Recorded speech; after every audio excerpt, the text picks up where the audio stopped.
Hadrian's Wall and all its forts may have been built by Roman legionaries such as this guy here, but it was manned and guarded by auxiliaries such as this guy. What's the difference between them? Well, he's a citizen of Rome. He isn't. The Roman Empire was made up of provinces, the lands of people that the Romans had conquered or adopted as client states. Legionaries were native citizens of Rome by birth and heritage, whereas auxiliary soldiers were native to those provinces and client states within the empire.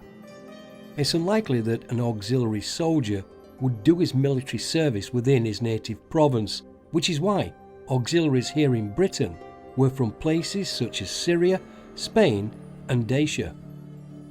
Only after serving 25 years within the army or navy would an auxiliary soldier be granted Roman citizenship, as well as being given a small pension and land to farm.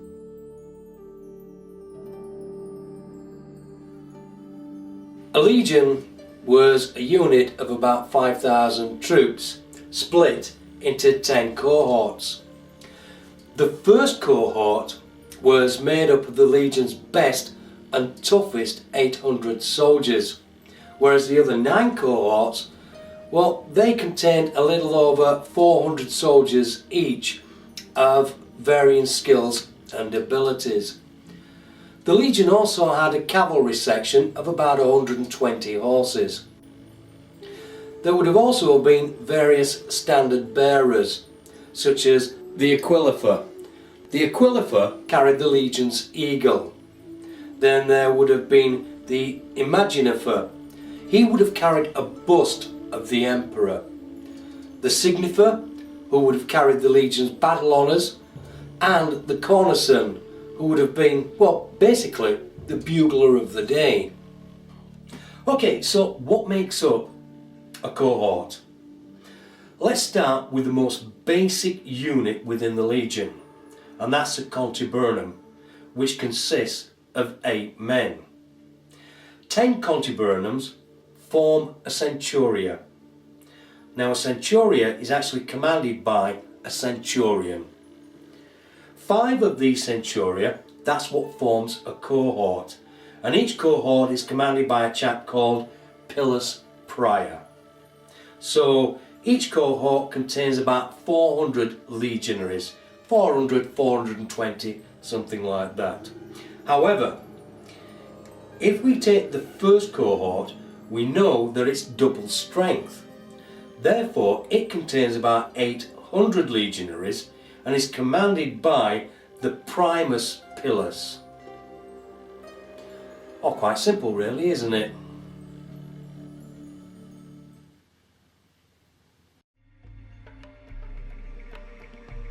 Leaving Steelrig behind, it's now an idyllic 4-mile walk from Magnus to Banna.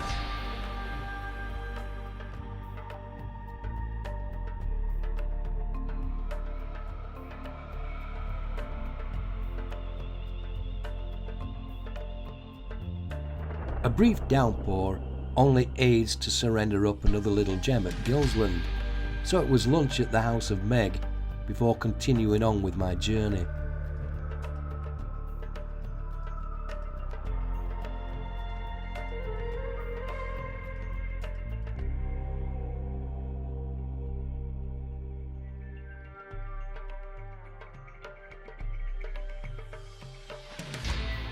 It's never a race to complete a walk.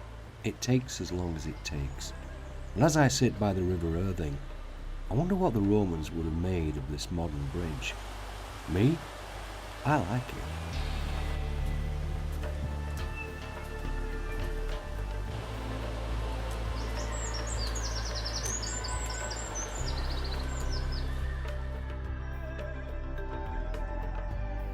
Now the Romans, they built a bridge that was a little bit more substantial.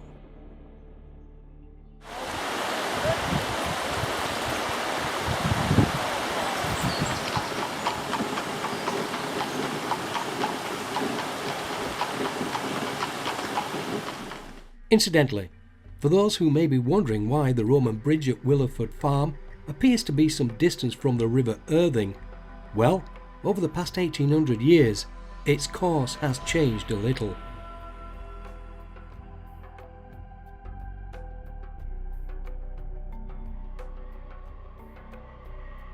From the bridge at Willowford, it's up the steep embankment through Mile Castle 49, taking time to enjoy the view before moving on to Banna.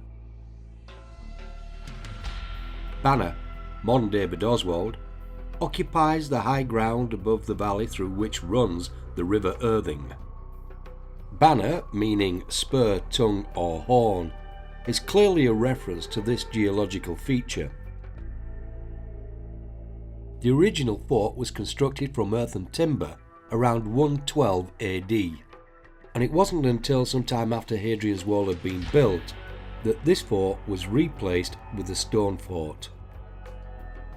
Banna is one of those forts that you could really spend a lot of time talking about and exploring, but it's fair to say that the Channel 4 programme, Time Team, did spend some time here a few years ago, and it's a programme which is well worth watching.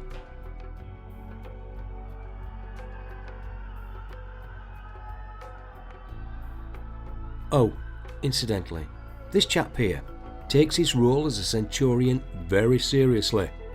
Scared the kids to death. In a good way. Scared me too. Paul and I met back up to walk the next 14 miles to Carlisle. The weather had turned nasty, and it was in the early hours of the morning when we'd reached our pre-booked hotel.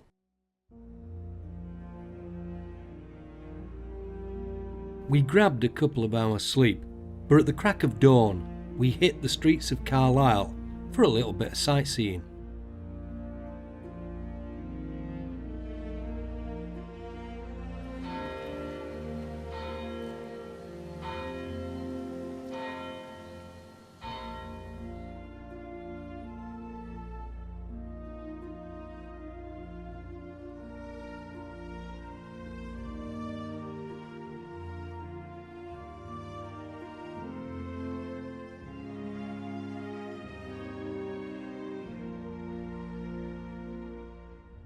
Today, Carlisle Castle stands on the site once occupied by the Roman fort of Lugivalium. Built around 72 AD, it formed part of the Stangate defences. It was demolished in about 103-105 AD, but rebuilt in turf and timber. Although never part of the Hadrian Wall defences, it was also rebuilt in stone at about 165 AD. Hadrian's Wall was situated directly north of the River Eden in modern-day Stanwick and was protected by the fort of Uxelodunum. Uxelodunum, the waterside fort, was the largest fort along Hadrian's Wall and was garrisoned by the Ala Patrina, a crack 1,000-strong cavalry unit, a regiment of auxiliaries who would all earn their Roman citizenship for valour upon the field of battle. And it's in honour of this regiment that the fort earned its unofficial name of Patrianum. This was the command HQ for the whole of Hadrian's Wall. It even had its own direct signalling system to the legate at Eboracum, modern-day York. Today, its remains lay hidden far below the streets and houses of Stanwick. Now, a hearty breakfast beckoned before we set off on our final leg of the journey to Maia.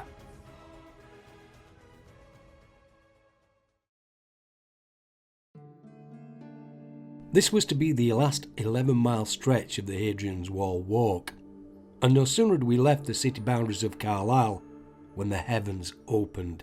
Rain fell like stair rods, and any notion of filming with our cameras was very quickly quashed. But I'll be honest, I don't mind this weather. I'm just glad I didn't have to wear any chainmail or armour. 5.5 miles from Stanwick, we come to the village of Burgh-by-Sands. Now, being a Yorkshire lad, I would have pronounced it Burgh-by-Sands, but I've been reliably informed that it is pronounced Bruff. but the Roman legionaries knew this place as Arbeia, the orchard. The fort measured some 500 feet north to south by 400 feet east to west and was built primarily to guard two Solway fords known as Peatwath and Sandwath. Nothing of the fort in its original state exists today, but who knows? It may have once looked like this.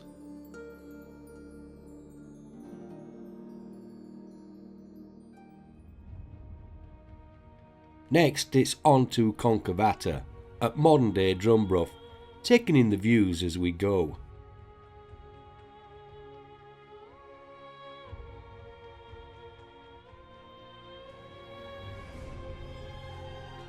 For me, Concavata's a bit of a strange one.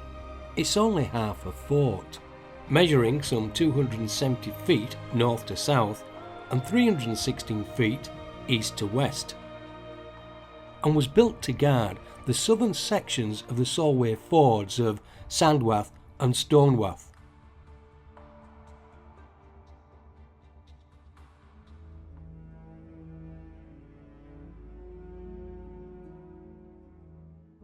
We reached Bowness-on-Solway just as the rain began to ease,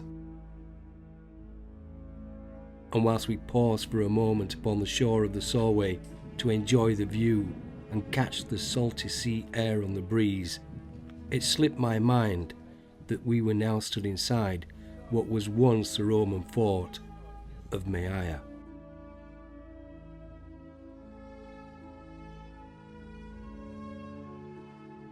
Maia, the larger, a reference perhaps to it being the second largest fort along Hadrian's wall. It originally stood on top of a cliff and garrisoned a 1,000 strong infantry unit. Today, very little of the fort remains, and coastal erosion caused its north wall to fall into the sea many centuries ago. And as with all the forts along Hadrian's wall, all we can ever really do is try to imagine what they were really like.